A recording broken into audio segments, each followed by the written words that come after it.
It's Maz here. Let's bring in Dave Thomas, Western Pizza Guest Hotline. It's a busy weekend.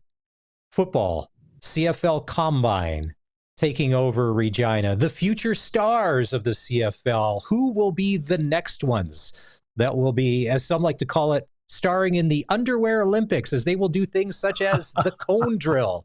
Is it the 40-meter dash, Dave, or is it the 40-yard dash? Like we use meter sticks, not yardsticks, right? No, it's the 40-yard. They're running the 40-yard. Yeah. Are you not Team Canada? Come on. Let's get this right. There's changes we need to make. Let's start now. Rip the Band-Aid off. Okay, so you're telling me we want to change from a 110-yard field.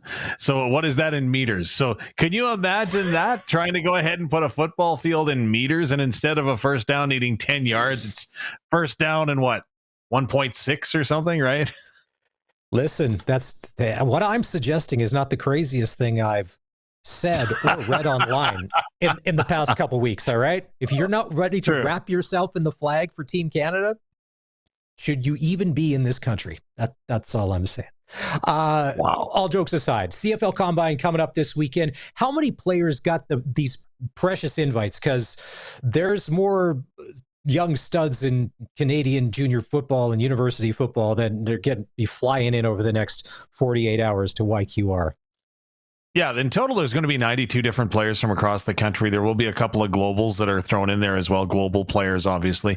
So 92 in total will be ready to go take in the physical testing, as well as the 4 practices that are going to be held over the weekend, where there'll be one-on-one drills and pass catching and defending and so on and so forth. And then my favorite part, that we'll never ever know about, but some teams actually opened the curtain on a little bit last year, taking you behind the scenes of their interview processes, and all the athletes will undergo that on Friday afternoon. So it'll be a busy 3 days for the athletes. The CFL football operations teams, though, will be arriving in Regina over the next 24 hours or so, as they'll get together beforehand, and then of course they'll be in one another's way evaluating talent throughout the course of the weekend. Who's the consensus top 3 that's going to be in town this weekend? Like, as far as, they're going to be locks to get drafted probably within the first or second round. Well, see, that's really hard to say. Why is it hard to say? It's because the CFL draft is it's almost like a living organism, if you will, because you look at the draft and any other league, right? You're basically going to go ahead and either fulfill a need or pick the best available player. But with the Canadian Football League, from what I learned last year in following it closer than I ever had before, is that there's also that third dimension as to, did I get drafted in the NFL or not? And if not, am I going to be working out with a team? And if I am working out with a team, what are the odds that they're going to keep me on the practice roster? So am I willing to use one of my cherished draft picks to draft a guy that I might not see for an awful long time? Or am I going to find someone that I am confident is going to come into the game, into the league, and make my team better in the next year and years to come? So that's the part of it that is such a crapshoot with the CFL. And what I think is going to be very interesting is just, you'll be able to see who the CFL types are following, right? Who are the coaches? Who are the general managers? Who's caught their eye on the field? Who are they focusing on? And that, to me, is going to be the telltale sign. So, yeah, you know what? There's some amazing athletes. Like, I know Curtis Rourke, who isn't going to be here. He's definitely going to get consideration high in the first round, I would assume. But is anybody willing to roll the dice on a fact that he may never, ever come to the Canadian Football League? Yeah, like there's a guy named Jeremiah Ojo. He's a D lineman, Montreal Carabins. Yeah. He'd make any CFL team better. But here's the thing, like you had just said, do you risk taking a high draft pick? There's a good chance he's going to get, if he doesn't get drafted in the NFL, he could be a free agent signing and maybe explore that route as long as he can until that route isn't there anymore. He comes back. So is that 6 weeks, 6 months, or 6 years? You don't know. And with so few draft picks, and you do kind of have to restock the cupboard a little, that's the hard part. Like, I just wish you, as a selfish fan, you wish that some of these guys, like Kyle Hergel last year, who ended up with New Orleans and ended up staying with New Orleans, we could have used that O-line help last year. He would have been starting almost immediately, because that's who that he's a highly touted offensive lineman, and the disaster we had at O-line, but pursuing the NFL dream. So selfishly as fans, I would like it differently, but you understand this, that these guys are going to try and make a career of it. So yeah, who's good enough to make the CFL roster, good enough to get NFL attention, but potentially not get too much attention? That's a delicate balance. Oh, absolutely it is, right? And can you imagine having tried to weigh that in your draft war room, right? Like, well, we've got an indication that this guy is going to go here or going to go there. Of course, the NFL draft does happen before the CFL draft, so that removes some of that mystery. But again, you're going to be talking with your contacts throughout football, right? Hey, have you heard, is this guy going to take a look here? Is he going to go there? So there's a lot of different variables that makes the Canadian Football League, and you alluded to it at the start of the conversation. We want to be unique, and that is a definite uniqueness to the Canadian Football League, and that the first overall draft pick may never, ever play a down in the Canadian Football League. Yeah. And I'm sure that it's a question that probably all 9 teams ask. Hey, if given the opportunity, and I'm sure that everyone's going to answer, yes, I would love to be part of a CFL club and continue my football career. But you'd have to think the bright lights, the big city, and the money of the NFL, and just the allure of it all. I mean, it's not that they're not telling the truth, but if you were to dangle both carrots, I kind of know which one that them and their agent would probably choose. Well, and I don't want to sound disparaging against the Canadian Football League, right? Forever ago when I was a player, and I wasn't a very good player, but I dreamed of playing in the Canadian Football League. The National Football League wasn't the powerhouse, the big advertising agency that it is now, right? And today, if you ask a football athlete, what would be the pinnacle that you would want to achieve in your football dream? A lot of them would say the National Football League. If you asked a hockey player, it would be the National Hockey League. But when you're a hockey player and you're turning pro and you have an opportunity to play in the American Hockey League, you definitely are going to do that. Now, again, this is apples and oranges, but not a lot of kids grew up in Weyburn, Saskatchewan saying, I wanted to play for the Bakersfield Condors growing up. They wanted to play for the Edmonton Oilers. So conversely, there's a lot of athletes, hey, you know what? I would really love to play for the Dallas Cowboys. Instead, they end up playing for the Montreal Alouettes. There's nothing wrong with that. It's just two different dreams, right? Could you imagine if someone was honest enough in their interview to say they wanted to play for the Dallas Cowboys? That right there, you should kick that guy out of the interview room. Just be like, listen, man, you're delusional. Good luck, but you're never going to be part of our club. Tell Jerry Jones to say hi. Winning isn't a priority for me. That's what you're telling me right now. He wants to go start a Twitter feud with Micah Parsons. Yeah, that's right. Now, we've heard this said before. Best player available for the Saskatchewan Roughriders when it is their turn to draft. And we're drafting in what position again to refresh us for at home who we haven't been paying psycho attention? Yeah. I'd like to see this turn out to be a little more NHL-y, where maybe there's some draft deals done, maybe at the Combine here as we lead up to the big day. Well, that's so hard to pull off in the Canadian Football League. You will see players, flipped in and out of spots and picks flipped in and out of spots. But the one thing that hasn't been defined yet, right, from the Canadian Football League is how many picks are there going to be in the first round? Because we already know that Edmonton doesn't have a first round pick because they made a supplemental draft pick last year. So they've forfeited their first round pick. Plus there's how much money did the BC Lions really spend, right? Because if the reports are true out of BC, they'll have to surrender their first round pick as well for superseding the CFL's salary cap. So I'm guessing there's probably going to be 7 picks in the first round, right? Yeah. So I get it. Best player available at the time when they draft. It wouldn't be a bad thing from this fan's perspective. I do like, hey, offensive linemen are great, but a good Canadian D lineman that hopefully you could turn into a 3, 4, 5, 6 year type of guy to anchor the D line. We kind of have been lacking that. We haven't had one of those long-term success stories. That wouldn't be a bad thing. J.O.'s done a wonderful job at receiver. Sam Amelis, who was on the show yesterday with Barney. I mean, that's a home run. All that doesn't matter what else Sam Amelis does. Home run. Del Duncan Busby last year. Home run. Mitch Picton. Like there's all right. So we've got that.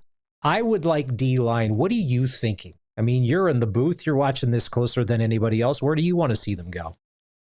Well, when I look at the Canadian Football League draft, the way that I look at it, the successful teams, what they do is they've got a game plan as far as where they see their rosters fitting and or settling in over the next 1, 2, 3, 4, 5 years, right? Because the Canadian Football League draft, a lot of times you are not building for tomorrow, you're building for tomorrow's tomorrow. Sorry, that's a bad cliche. But if you look at, for example, let's take the Winnipeg Blue Bombers, right? They identified that, okay, we've got a stud in Andrew Harris that's going to be able to carry the mail for us for a number of years. So let's go ahead and let's say that that's going to be a Canadian or a national spot on our roster. We've identified that. Moving forward, we have to build depth behind him, right? So you go ahead and you bring in Brady Oliveira. Then there's Johnny Augustine. So again, you're starting to build that pipeline for that position that you've identified as that is going to be one of strength for us. The Saskatchewan Roughriders, again, really, you go back in time, and historically, one of the things that really hurt, in my mind, the Saskatchewan Roughrider franchise was the Ottawa Red Blacks expansion draft. Because if you go all the way back, remember, they took Keith Shulligan as well as Zach Evans on the defensive line, 2 Canadians that we had put into that pipeline. So all of a sudden, we needed to find an American starter. Yeah. Absolutely. So for me, when it comes to the Saskatchewan Roughriders, obviously you've identified wide receiver, offensive line, and now the secondary as positions that you are looking to fill and plug Canadians into your starting jobs. So to me, that would support the idea and or the notion that, okay, maybe I'm going to see what best available athletes there are when it comes to receiver, offensive line, and defensive backs. And there are some dandies across the board, including 7 kids with Saskatchewan ties that are coming in. 3 of them are defensive backs. So that really, really intrigues me. Not also to say the guy that I think that is quite intriguing, Isaiah Knight out of UBC. I'm interested to see how he's going to test. And yes, I do have an affinity for Canada West players, so please bear with me if I'm not going down to the Eastern Conference. But the other guy that I think is really neat is Manitoba quarterback Jackson Tuszynski. Now, he'll be coming to the Combine as a quarterback, but this guy is an amazing athlete. He also played university basketball with the Bisons. So this guy was a 2-sport athlete. Again, he's got a pretty good arm on him. He's got all kinds of quickness. And I'm really curious if a CFL team takes a shot at him, maybe not even as a quarterback, though, maybe towards a receiver or something that would go ahead and highlight his athleticism in addition to him being a pretty darn good quarterback. So he's a guy that I've kind of circled. I want to see what he looks like when he's running out there. Yeah, I mean, Nathan Rourke definitely helped things, and Trey Ford will as well, as far as the Canadian quarterback thing, because that's kind of been the one position that, oh, great, you're a Canadian quarterback. All right, what else can you do? Because there's probably not a chance where now that door is open. How much is it open? I think it depends on the club and the general manager and the direction that they want to go. Can you burn a roster spot having a 4th quarterback as a Canadian, maybe to learn that they move up to 3, if they're built like a tank, like a Tommy Stevens, okay, well, obviously it's a 3, it's a short yardage. It'll be interesting. The door is more open now than it ever has been. How will these teams without Canadian quarterbacks on the roster deal with that? Who's the best, in your mind, the best player or the most intriguing player coming out of Saskatchewan? You said there's 7. Who is at the top of your list as far as Saskatchewan football players? Well, boy, that's a tough one because they each have their own strengths and their own, like Connor Klassen, for example, offensive lineman out of the Regina Rams program, right? He has gone ahead and he has taken on a position in junior and university, so didn't play offensive line in high school. He took this on when he went to the Regina Thunder program after he graduated from Big River. And the guy, they put him on an island right away. They put him at right tackle. And when you're playing tackle on the offensive line, like, again, there's a lot of room and a lot of space you've got to cover in a hurry. And if you haven't got a lot of offensive line experience before that, when you're playing that position, that intrigues me, showing a lot of versatility on your part and a lot of ability. Also, if you want to talk to other guys, I know you're going to have Chopper Hippie on. We're going to have a conversation with him in a little bit. Chopper, again, he was a guy that I think played with a chip on his shoulder last year. The Regina Rams, I felt from the get-go, after they were ranked last in the coaches survey that happens at the start of the year, they played like they had something to prove all year. And Chopper, to me, has always had the attention where this is something that I want to prove to you. I want to prove that, I never ever should be taken lightly when I'm on a football field. And he plays with that chip on his shoulder. So I'm very curious to see how he is going to factor in. Daniel Weeb, the receiver from the University of, I'm going to go ahead and list them all now, aren't I? Daniel Weeb from the U of S. The only knock on him is his size, and you can't change that. The coachable stuff, he runs good, precise routes. He's got all kinds of speed. He runs track as well at the U of S. So he's tremendous. And then in the linebacking core, you go back to the U of S. Lane Novak out of Balgoni has done a terrific job since arriving at the University of Saskatchewan. He started, I think, a year before anyone thought that he would. He just rose that quickly on the depth chart, catching the eye of his then defensive coordinator, Warren Muzika, not to mention Seth Hundeby, who in high school wasn't even thinking about playing football until his coach came up to him and said, "Hey, man, you should consider playing post-secondary because you've got a future in the sport." And now he's got an invite to the Combine. So they're all quality athletes. Ranking them is difficult when it comes to their strengths and their abilities, as well as their desire, perhaps in some instances, to go back to school and complete their degrees. That's a whole other animal as well. You draft guys. Some may say, "Hey, great, but I really want to get my education. I'm going to go back to school," where, I guess as an impatient fan, somebody who wants to win, like everybody in Rider Nation does, because it's been since 2013. It's funny when you mention, and you could give me 25 good reasons why drafting an offensive lineman is the absolute best thing for a Saskatchewan Roughrider. But it doesn't give the immediate or sexy payoff that a lot of impatient fans like me want, because an offensive lineman, it takes years to mold into greatness, where some of these other positions could be plug and play. A guy could get on the field within the first few games and start making an impact. And I think that's what a lot of us fans at times, we get the long play, but we also want the immediate. Like when we see I guess like a Tyrell Ford in Winnipeg, where it took a little bit, but it didn't take all that long before you saw, wow, what a special player he is.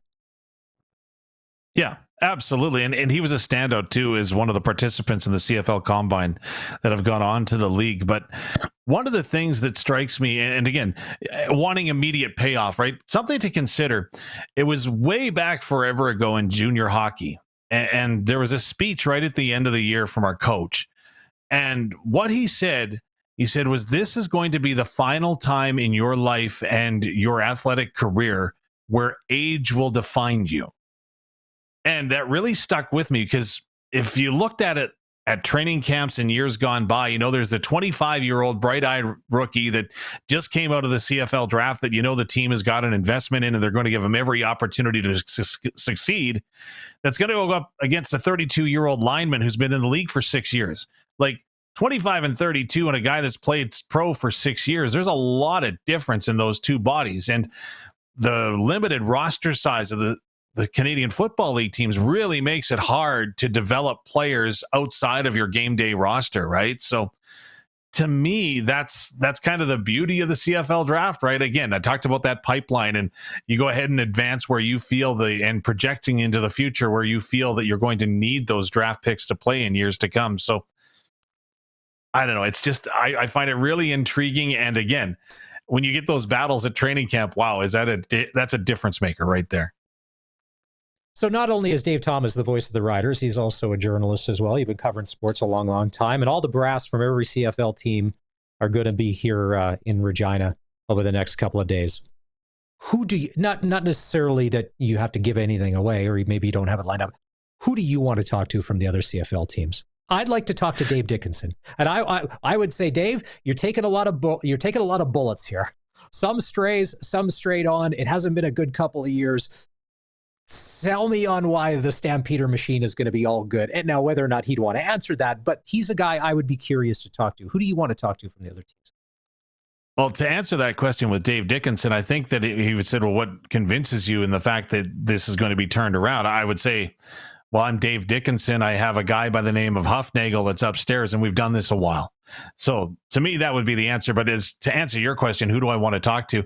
I think Mark Killam out of Edmonton will be very interesting to hear how he's found this offseason, his first as a head coach in the league. Although, again, he's got so much experience as the special teams coordinator in Calgary under his belt. How different has it been? And I'm going to be very curious to hear about that. I'm going to be interested to hear what Ryan Dinwiddie in Toronto has had to say, because again, they've lost a lot of guys, but they seem to have the pipeline now where they just continue to find that next guy. So does he believe that they've got that next guy on their roster? I think that that's going to be very interesting to find out when it comes to the defending Grey Cup champions, and maybe even finding out what's going to happen in BC with Ryan Rigmaiden and how he has explored this offseason, taking over the reins, of course, and having a chance to kind of put his own stamp on the team. How much does he want that team to emulate what he believes is going to be a contender out in BC? So those are a couple of the teams that I'll be watching for, especially. Also, I think it could be an interesting dynamic with Hamilton too. So did I name all 9 CFL teams too? What am I, going into politics? You started the show with politics. Dave, nowadays, everybody's got to be a little bit of a politician, it seems. Depending on the certain scenarios that you find yourself in, you try to give the right answer and the stock answer and keep everybody happy so you can get votes on both sides. We'll wrap on this. We're going to chat with Chopper Hippie of the U of R Rams at about 5:50 this afternoon. He's going to be in the Combine this weekend. Is Chopper his real name, or is that a nickname? It's a long story, but it's a good story.